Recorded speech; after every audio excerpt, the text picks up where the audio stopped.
Welcome back to Living with a Classic. It is a couple hours after the previous video. If you haven't seen that one, there's a link in the playlist down below. It was on this car. It's 1999 S-Type V8 and I swapped the engine on it. And it was the second time we started up, first time with a coolant system.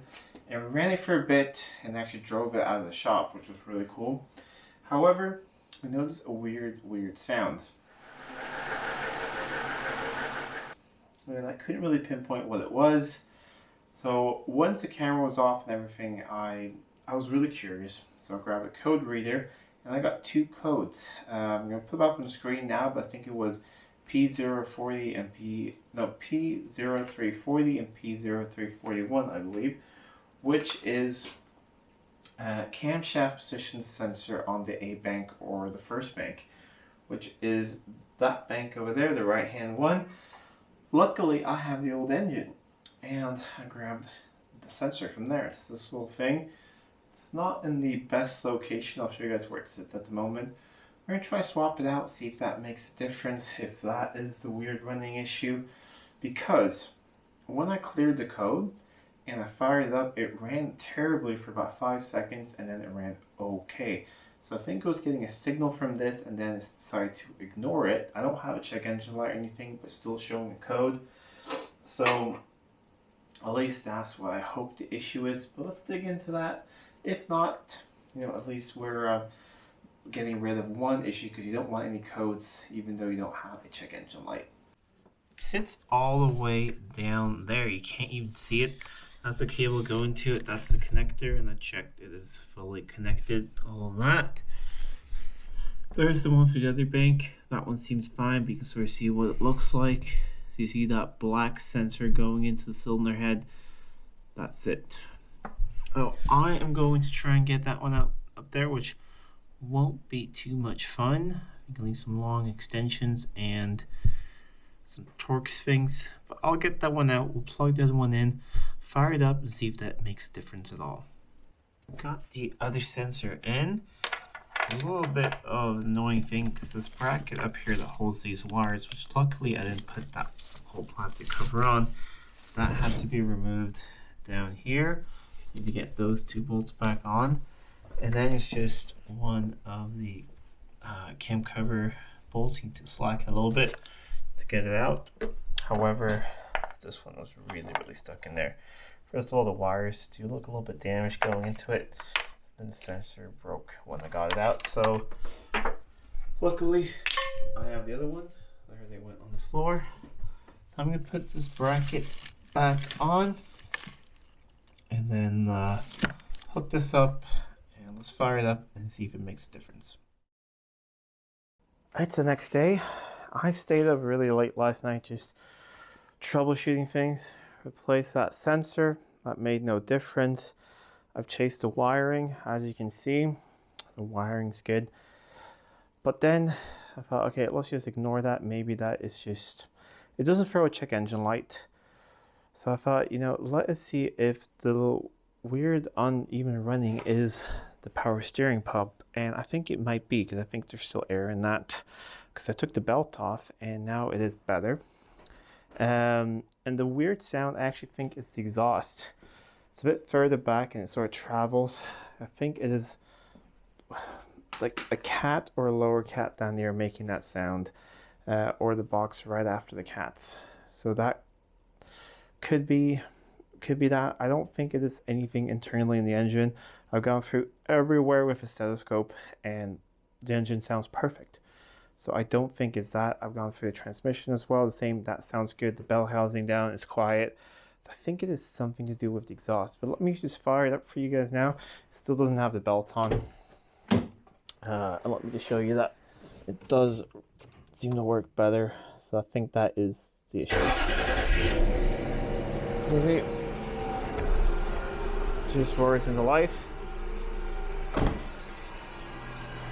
And then it will come down to a little bit of a lower idle. We do have a lot of induction noise because we don't have an air filter on. And then it sort of comes down and you have the noise right there. It's almost not there. It's pretty very smooth now, actually. Also, we're running an old fuel and all of that. I mean, the injector probably needs some cleaning and the rest of it. But I think we're actually, we're onto something. I think we can ignore that sensor for now. We're not getting a check engine light. Doesn't seem to do anything. I don't want to run it for too long because we don't have the water pump. But let me just show you that it does. And it revs up very, very nicely. No issues at all. I think it's probably just an exhaust thing. But yeah, I think that might just be the issue. I put it all back together and just pulled it out of the workshop. We have the air filter on now and a few other things.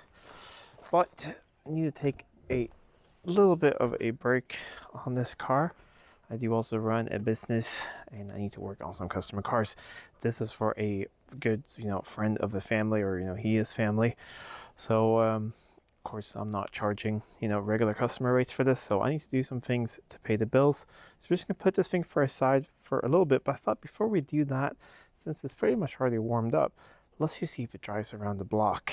The roads around my house are just private roads, so it's no issue that this thing is, not meant to be on the road at the moment.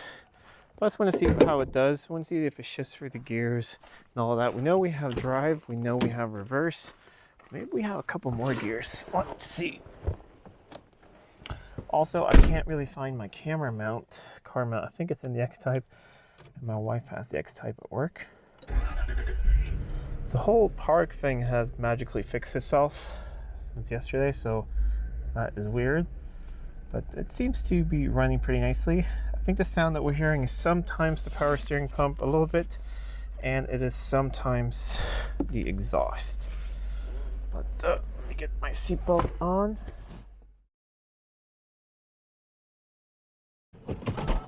Reverse, and we even have reversing sensors that seem to work on this car. And I have brought a fire extinguisher in case something bad does happen. There we go. Feels very peppy. I've never actually driven one of these with the V8. Like I said, I had the V6, and I've driven a couple other V6s as well. But this one with the V8 is it's, even though it's naturally aspirated one and not the supercharged one, it's still quite a lot of horsepower for not such a big car. Well, let's see. It's also midday here right now, so no one's really out. I do have the front spoiler cover thing to start hanging down a bit, so that might scrape a little bit as we go up the dirt path here. Yeah, just a tiny bit. But that's not a big deal. And let's see, that's first. Second, that was a smooth shift. 40 kilometers an hour. We're in third. So that's pretty good. Otherwise, it's not shaking terribly. I'm not gonna hit them too hard, but we do have brakes. I still want to have a look at those. This thing has sat for a while, but it's not shaking crazy. It's not misfiring. It's very responsive. Seems to be running well, except that we just got some gravel in that front scoop thing now. We're turning around here. You can definitely smell that we still have things that we're gonna burn out of the exhaust on this thing. I think before I do take this thing for inspection, I need to drive on these roads around my house for a few kilometers. Probably at some high revs just to try and heat up that exhaust and get all that old, it's basically just coolant and everything in there, oil and coolant mixed from the bad old engine. But you see, everything is looking good, and we're still running an old fuel, so we get that a little bit lower, then we'll put some fresh fuel in it and some type of injector cleaner also. I mean, and everything is going to help. And this is still a relatively big engine, and it does need to go for a good run. But this is pretty incredible. We're actually out driving the engine swapped V8 S-Type, which is very cool. Now we're back around the house. Pull the parking brake, put it in park, and let's actually put the windows up. See, all that works. I had those down for the whole time it's been in the workshop. That all works. The other ones are up as well. And switch off the ignition. So that is a successful first little test drive. Lots of things left to do, mostly just a lot of plastic trim to put in the engine bay. I need to re-lume the whole wiring. Yes, we're still getting that error there, but it's not showing a check engine light and it seems to be running well. So we're going to ignore that for now, because the next step was something in the ECU, because everything's fine from there until the ECU. So we're not going to mess with that, because then we have to deal with mobilizers and everything. And no. But really successful first test drive, and I think the next time we have this thing in the shop, we can have a look underneath, see if the exhaust is maybe touching somewhere, and that might be the noise, maybe heat shield or something like that. But otherwise, this thing is running really sweetly, and it's quite peppy. Anyways, if you like this video, please give a thumbs up and share it with friends. If you're not already subscribed to the channel, please do subscribe to the channel. It really does help out a lot. Until next time, I'm Adam. This was Living with a Classic. I'll see you soon.